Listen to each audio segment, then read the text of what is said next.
Bonjour et bienvenue sur les vidéos tutoriels DataCHOM. Dans cette vidéo, je vais vous présenter le catalogue de prévision océanographique du CHOM et vous expliquer comment accéder aux cartes de prévision. Essayons par exemple d'accéder aux cartes de prévision de vagues pour les jours à venir. Donc quand vous arrivez sur l'écran d'accueil data.chom.fr, vous êtes par défaut sur l'onglet Données. Donc cliquez directement sur le bouton Accéder au catalogue du CHOM pour accéder aux trois onglets du catalogue. Donc le premier onglet, données de référence, contient les données dites statiques correspondant aux produits habituels du CHOM. On y retrouve notamment l'assemblage des cartes marines, ou encore des produits liés à la bathymétrie, les cartes de sédimentologie ou les atlas de courant de marée. A noter que ces atlas de courant de marée ne sont pas considérés comme des prévisions océanographiques en tant que telles, puisqu'ils ne prennent pas en compte les effets météo, mais seulement les effets de la marée astronomique.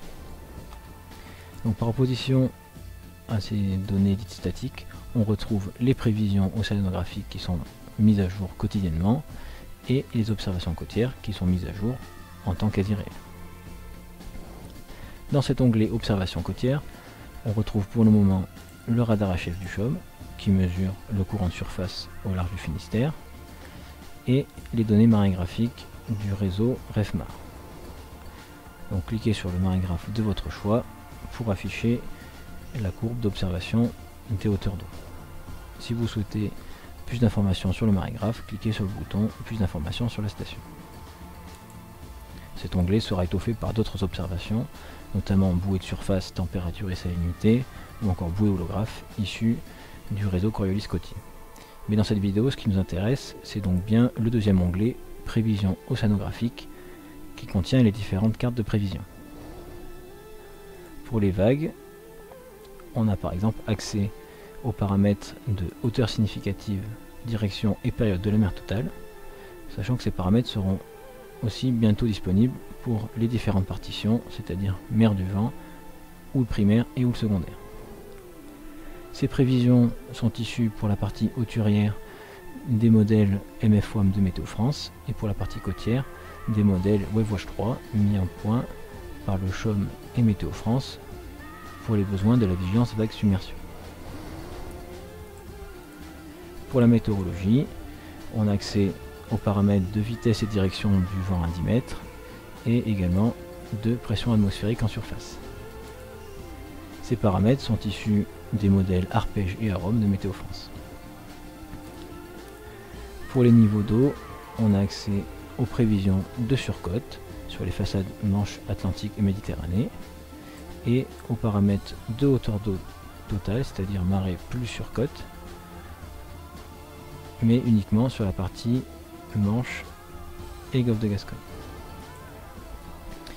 Ces prévisions de surcote météo sont issues des modèles ICOM 2D mis en place par le CHOM et Météo France dans le cadre de la vigilance vague submersion. Enfin, en fin de catalogue, on retrouve les paramètres hydrodynamiques classiques, donc courant, température et salinité de l'eau. Ces paramètres sont issus des modèles ICOM 3D du CHOM et sont présentés sous deux formes. Donc ici, c'est une extraction de la couche de surface du modèle 3D à un échantillonnage horaire. On va donc retrouver le courant de surface, la température et la salinité de l'eau de surface. Dans cette partie-là, on va retrouver les moyennes journalières de tous ces paramètres, mais cette fois-ci disponibles sur toute la colonne d'eau, d'où le 3D. Donc on va retrouver le courant, la température et la salinité, et pour ces trois couches-là, l'utilisateur pourra sélectionner l'immersion de son choix. Donc voyons ce que ça donne pour une carte de prévision de vagues par exemple. Fermez le catalogue du CHOM pour accéder à votre sélection de données et à votre couche de données avec ces onglets d'outils d'analyse. Donc sachez que le portail data.chom.fr s'adapte au zoom que vous utilisez pour vous présenter les modèles les plus pertinents. Par exemple ici sur un zoom assez large, le portail visualise le modèle hauturier MFWAM et si je zoome à la côte, une petite pop-up nous prévient qu'on affiche maintenant des modèles côtiers type WaveWatch 3 qui contient donc une physique plus adaptée au petit fond notamment en termes de déferlement et d'interaction avec les courants côtiers, mais également ça nous permet d'accéder à des résolutions pouvant aller jusqu'à 200 mètres à la côte. Sachez que ce principe est également appliqué pour les modèles du météo, puisqu'on passe des modèles arpèges au modèle arôme lorsqu'on zoome sur la France métropolitaine.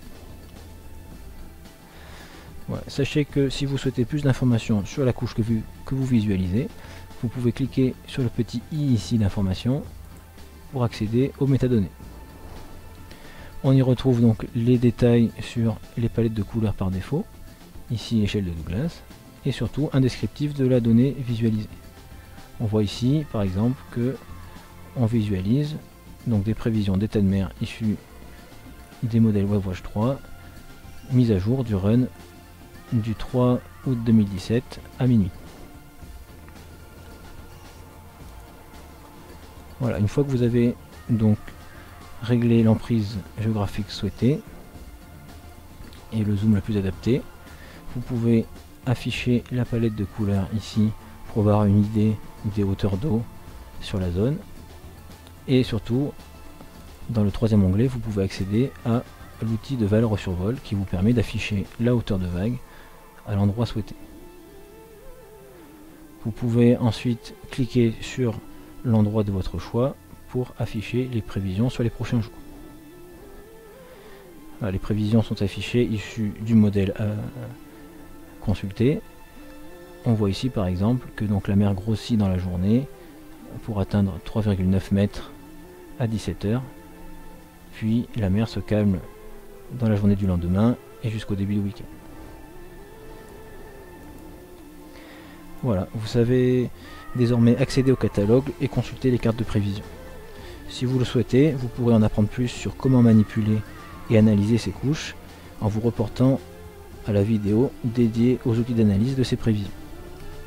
En attendant, je vous souhaite une bonne navigation et vous dis à bientôt sur notre tutoriel data.chom.fr.